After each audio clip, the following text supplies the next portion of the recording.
안녕하세요. 안녕하세요. 네. 조리원리 시간이죠. 자, 조리원리 이론은 총 12회로 구성을 했어요. 그래서 저희가 4주 동안 문제풀이 하는 동안에 총 이제 1주당 3시간이 있어서 한 주당 해서 20문제씩으로 구성을 했거든요. 그래서 이제 그 각 주차마다 3회 분량씩 해서 여러분들이 미리 공부를 해서 오시면 돼요. 그래서 오늘 1, 2, 3회까지 풀 거고, 다음번엔 여러분들이 이제 4회, 5회, 6회 준비를 해 오시면 되는 거고요. 그래서 조리원리 같은 경우에는 2교시 시험 문제, 2교시 시험 문제에서 식품학 및 조리원리로 해서 들어가게 되면서 이 조리원리 과목 같은 경우에가 오히려 딱 떨어지는 과목이 아니라서 이게 굉장히 헷갈려요, 여러분들. 그리고 이제 이론 공부해 보셨으면 아시겠지만은 외워야 될 게 굉장히 많아요. 많고, 조리원리 같은 경우에는 또 단독으로 조리를 물어보기도 하지만은 식품학 베이스가 없으면은 또 풀기가 굉장히 어려운 부분이거든요. 그래서 조리원리라고 했지만은 요즘은 이제 사이언스 이렇게 들어가게 되면서 조리과학으로 들어가게 되면서 오히려 여기에서 이제 뭐 실험조리라든지, 그래서 저도 이제 실험조리도 들어간다라고 해서 다음번 제가 구성하는 문제 중에서도 예를 들어서 오늘 문제 중에도 달걀찜 문제가 있을 거예요. 그럼 달걀찜 문제에서도 달걀찜에 우유가 들어갔었을 때, 뭐 설탕이 들어갔었을 때,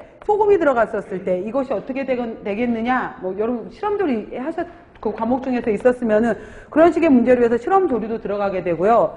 그 다음에 가공 및 저장학이라고 해서 가공 저장학도 포함시키겠다라고 했었는데, 여기에서 가공이라고 나오는 것은 별다른 것이 아니라 우유 유제품의 가공이면은 치즈버터가 되겠죠. 그 다음에 두류에 있어서의 가공이다라고 하면 두부가 되는 거잖아요. 그런 식으로 해서 이제 가공 저장 이렇게 또 들어가는 파트이기 때문에 식품학 및 조리 원리, 그 다음에 여기 이제 미생물 파트가 또 들어가게 되는데, 저도 시험 문제에 종종 이제 미생물을 집어넣기는 했어요. 근데 미생물 같은 경우에도 다시 분류를 하게 되면은 여러 가지 뭐 미생물의 종류를 나눈다든지, 미생물의 여러 가지 이제 증식에 대해서 나온다든지 이러는데, 이거 파트보다는 실제로 이제 우리가 조리원리하고 관련된 미생물 같은 경우에는 발효 부분이거든요. 발효 부분이기 때문에 예를 들어서 장류 발효에서 관여하는 균주라든지 김치 발효에서 관여하는 균주, 그 다음에 여기서 두류에서도 이제 콩 제품 같은 경우에 청국장이냐 된장 고추장 관련된 균주를 찾아라 이런 것도 있을 수 있고요. 그 다음에 이제 우유 유제품을 가지고서 치즈라든지 요구르트에 관련되는 균주 이름은 무엇이냐라고 해서, 저는 이제 제가 다루는 파트에서는 이쪽 발효는 이제 조리하고 관련된 발효 부분의 미생물 균주 얘기를 또 할 거예요. 그래서 이 조리원리 부분에서는 총 40문제잖아요, 여러분들. 그래서 예전에는, 전에 바뀌기 전에는 식품학, 그리고 식품 미생물, 그 다음에 조리원리에서 전에 이제 50문항이었었거든요. 50문항이게 되면은 대략 식품학에서 22문제, 그 다음에 조리에서도 20에서 22문제. 그래서 이 식품 미생물 파트에서 작게는 6문제, 많게는 10문제 이렇게 나와서 이제 50문제로 구성이 됐었어요. 근데 지금 이것이 이제 총 50문항이었다가 바뀌었던 게 이제 40문항으로 바뀐 거잖아요. 그래서 일단은 저도 조리원리 구성 문제는 각 회당 20문항 정도로 해서 구성을 했어요. 그래서 이런 식으로 해서 2교시 시험 문제로 들어가고 식품학 및 조리원리가 있고 총 문항수는 40문제 이렇게 기억을 하시면 돼요. 그리고 이제 같이 이론 교재 있으신 분들은 이론 교재랑 같이 병행을 하시고 보시면 되는데, 첫 번째 여러분들 조리 원리 같은 경우에도 목차를 한번 살펴보시게 되면은 맨 처음에 나왔던 게 조리 원리에서도 개요 부분을 얘기했었어요. 조리의 개요, 여러 가지 개요에 대해서 얘기했었고, 두 번째로 들어왔던 것이 이제 예를 들어서 공유, 그 다음에 전분, 그 다음에 밀가루 이런 내용들이 있었고요.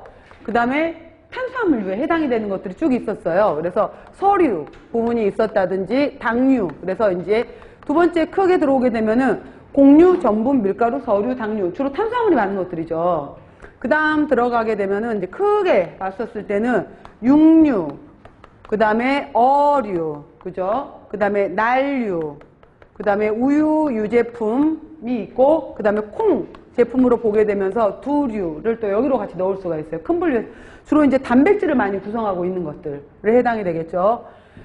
그 다음에 뭐 유는 따로 구별할 수가 있고요. 그 다음에 또 5번째로 넘어오게 되면은 채소, 그 다음에 과일, 그 다음 해조, 버섯 이렇게도 있고요. 그 다음 이제 여기까지가 메인에 해당이 되는 것이고, 그 다음에 젤라틴 문제라든지 한천 이런 것들로도 구성이 되고요.